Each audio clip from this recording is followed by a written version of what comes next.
What is up, dudes and dudettes? It is Connor with Hound Dog Motorsports. The same day that I shot the video for the roof rack installation, I'm also going to do the video for the air suspension, the helper bags from Airlift install on my BMW X5 diesel. Now, I do believe this will work on any E70 that comes with non-rear air suspension, so any car that does not have the third row, but these help amazingly. There's amazing reviews online in the forums, so on and so forth. So without further ado, let's get to installing these right away.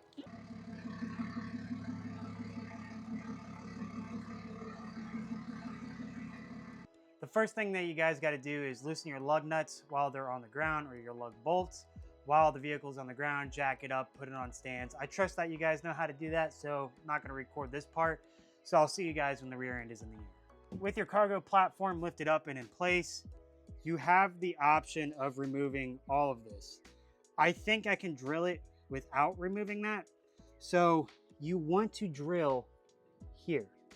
It is at a slight angle, and I'm almost 90% certain that you can get your drill into there without removing this entire platform here.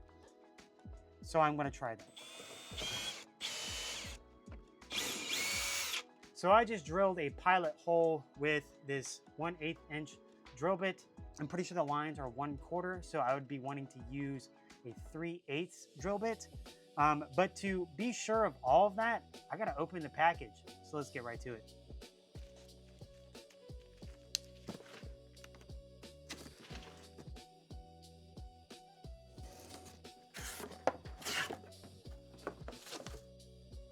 Got the instruction manual. Got one bag, two bag, just dumping them right in there. Some clamps and brackets, zip ties, tubing, information packet. The spacers or protectors, basically they sit on the top and the bottom of the bag to protect the bottom ends, and sticker, and the appropriate hardware. So this tubing is a 1/4 inch. I'm gonna go ahead and find the appropriate drill bit so we can drill a bigger hole in there, put everything together, and see if it fits. I have a 3/8 inch drill bit attached to my drill right now. I'm gonna go follow in that pilot hole.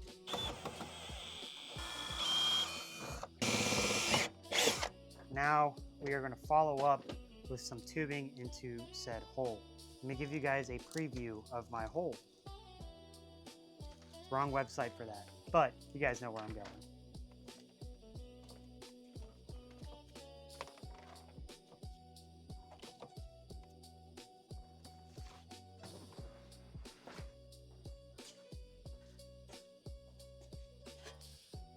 Perfect. It ran all the way through without having to take out that rail. I'm completely happy with this. So here I have the bag. It's going to be oriented like this. Spacer on the top, spacer on the bottom. Remember, you want to keep your airline in there. You have to install this with the airlines exposed, otherwise it will never work. And then I also have gigantically long zip ties, and then also a plastic pry bar, because it's probably going to be a pain getting this in.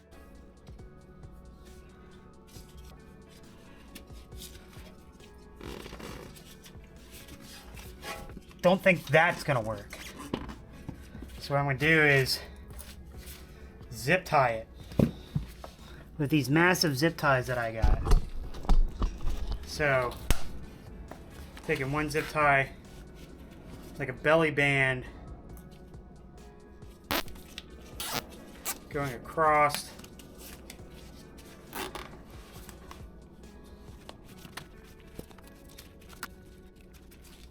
and then grabbing another one.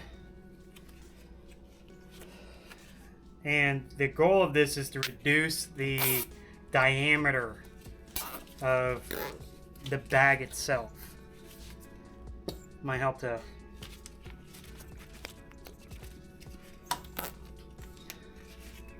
do that. And now snip the ends. Ironically, I have done bags on a semi-truck, but I have not done bags on a car. And Squeeze her in. Squeezing her in.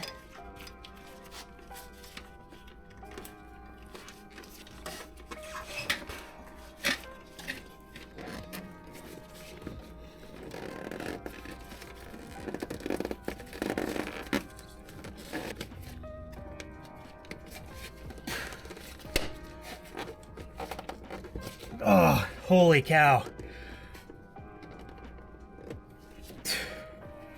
Wow, that sucked, but it's in there. Wow, that sucks.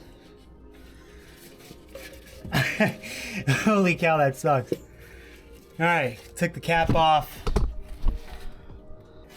I'm gonna run the airbag through the line first. Find the end of the line. Like I said before, I'm sorry if you guys can't see all this. I can't even see what I'm doing. So I have it just dangling like this on the end of the line. I'm bringing the top down and angling the nipple to where I can apply pressure to it.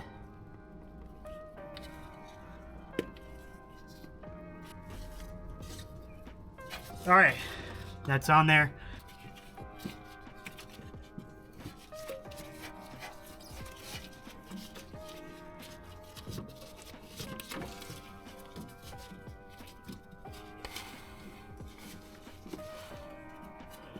Run that spacer back and over.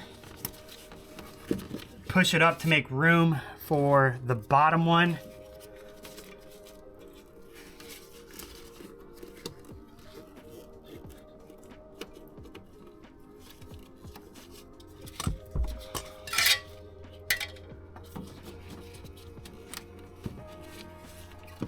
Right there, and then snip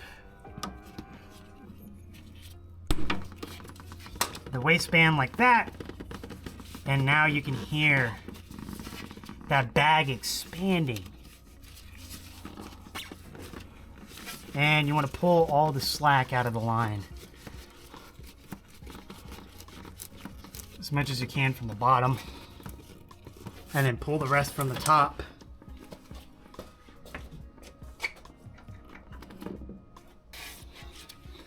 And that is one bag in. Time to go do the other side. This side will be done the same exact way I did the other side, starting off with a pilot bit.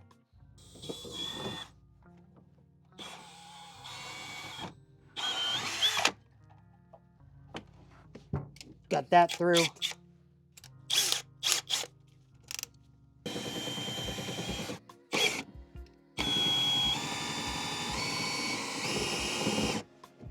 That is perfect. With that side running through, we're gonna run up some extra line and run that through there, and then configure out where we're gonna place the line air inlets. So I have decided I'm gonna run my airline inlets through the foam behind here, out the side, and then into this panel. It'll be easy to access in the future whenever I do need to air up the rear. And, you know, just overall a cleaner look.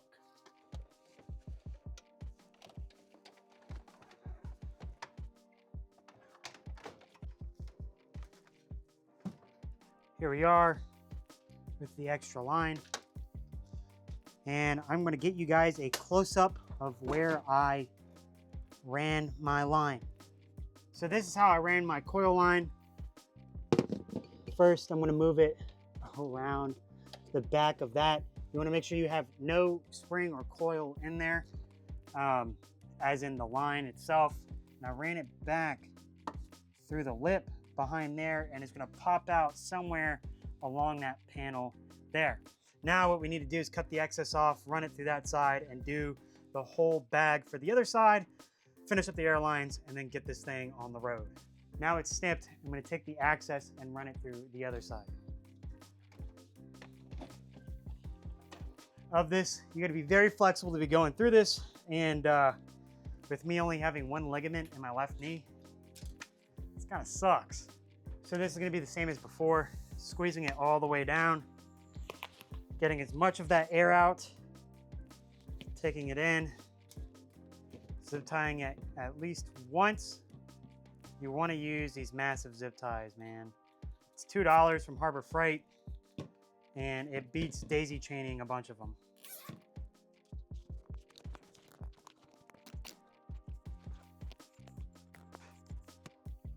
All right, she is squeezed down. Looking like a deflated fruit or a rotten fruit or something. Excess is now snipped off, so that's not slapping us in the face.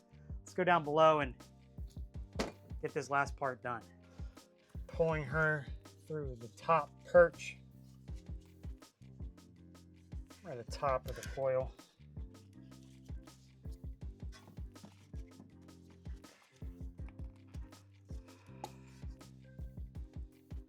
Pulling the dimple off because I feel like that extra fraction of decompression is like definitely needed.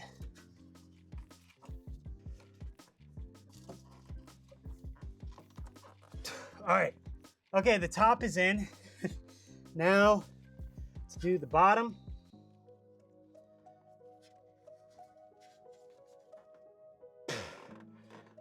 All right, come on. All right, the bag is in there. The bag is secured. Same thing as last time. Taking the support spacer, whatever you want to call it, pulling some length out, bringing that nipple down, and then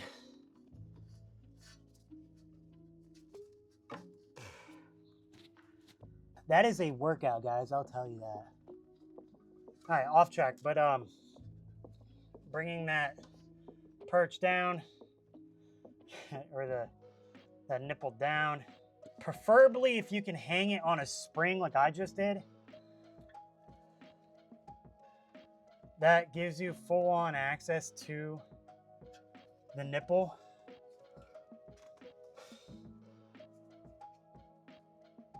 And dude, telling you, this hose, this airline is so hard to get on. I am not that worried about it popping off. Now, you get the spacer back in, feed it up and over the spring, like that. Feed the hose through there, and you lift the bottom up like that. And you take the perch, you take your glove that you popped off. You don't want that getting caught on the exhaust. Take the perch, you want to line it up with that center hole right there, without it shooting through the other side, obviously. Sliding it down. And snipping off the zip ties.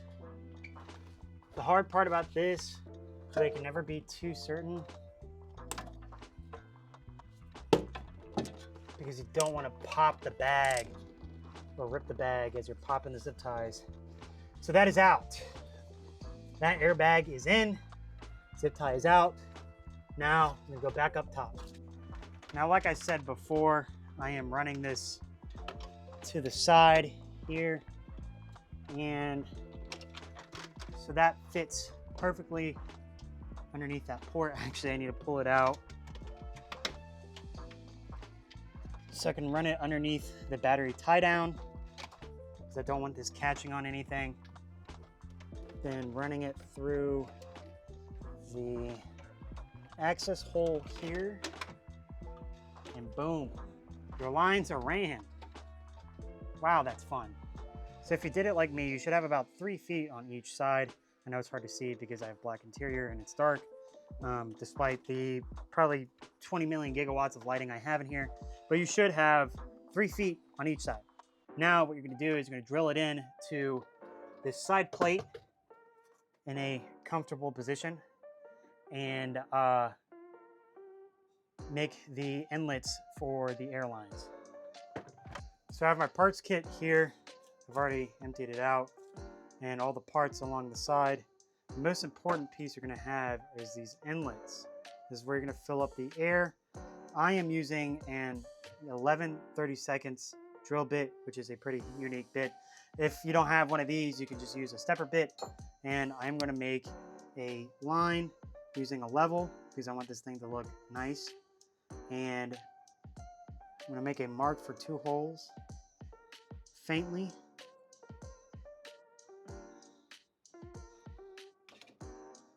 And I'm going to drill them out.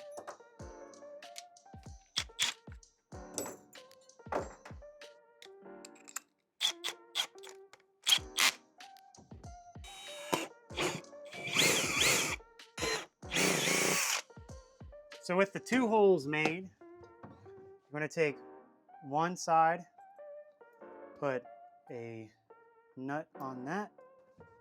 I'm actually going to run the washer to the front. I want it to have that grip on the carpet. It doesn't have a good grip on the carpet, so, and I don't want these wobbling loose. There you got it. Got your left and right side. Now it's time to hook up the air lines. Hooking up the air lines is simple. Just plug it into the back. Take the lock and slide it on like that. And do the same for the other side. Grab the side just like this. Bring it all the way up. Slide it all the way down. Take the spring clamp and push it down. Now, you might be asking yourself, why are you not cutting off the excess? I'm not cutting off the excess because I want a service loop. It's much like having an electrical system when it comes to pneumatics. Pneumatics operates almost exactly like electrical. You want to have that extra surface area. So if I have a line that bursts on the road and it's only like an inch above where the mounting surface is or the mating surface is, I want to be able to just cut an inch off, pull it down, and mount it up back over again. Will that ever happen? I don't know. Do I want it to happen? Absolutely not. But it's something I've always done and I will continue to do. And if you want to take it a step further, you can even take a 13mm socket and run it across the sides of these and make sure those are nice and tight. You might have noticed my goof. I did not install spring clamps onto the actual bases of the airbags themselves. So I'm going to honestly run it on hopes and dreams and hope they don't pop off. With how hard it was to get them on, I doubt that they're going to pop off, especially underneath 35 pounds of pressure, but only one way to find out. Now what we're going to do is inflate the airbags and test them for function. All right, after too many trips to Harbor Freight, I finally have air compressor and line. I do not have the quick connects.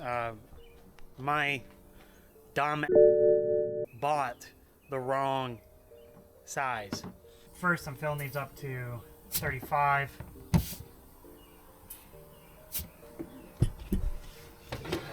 So I got 35 on that dial. I have reason to believe that dial is wrong. I got 30 on this one and 30. I got 27 and 27. The dial said 35. I'm not sure what to believe at this point, but we're gonna let it sit for about 5 minutes and then come back and check. Now back, whether it's been 5 minutes or not, I don't really know. I went in, ate dinner, came out. So, getting the same. And I'm getting the same. Looks like this job is done. All I gotta do is throw on the rear tires and call it a day. I'm not going to film the rest of that process because it's pretty straightforward and everyone knows how to do that, or should know if they're watching this. But if you guys have made it to the end, I know this has been a long time coming. This should only take 45 minutes for some people. For some reason, it took me a little bit longer than that. But I had to go buy an air compressor and everything. But if you guys have made it to the end, I really appreciate it. If you guys could like, comment, and subscribe, and I look forward to seeing you all in the next one.